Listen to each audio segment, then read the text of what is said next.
Like often what we say, where we're not really paying attention is that seated beliefs.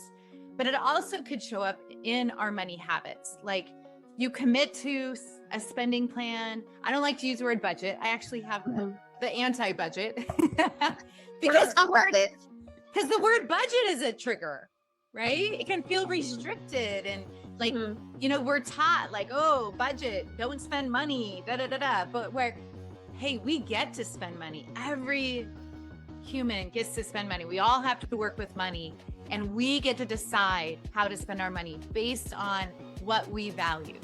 So if I value trips, I'm going to go on vacation.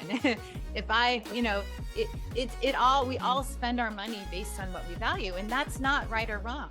It's just what is. And so if you can take the judgment out of all of that and just recognize money's a tool.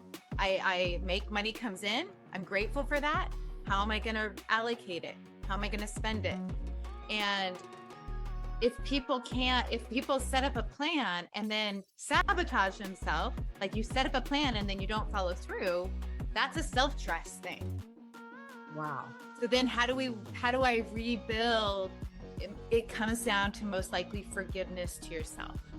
For at some point along your journey, you made a mistake and now you feel guilt or you feel shame or you feel regret, all those yucky emotions that keep us in that lack and scarcity mindset. Another powerful nugget. So now that you've mentioned, we spend our money on what we value.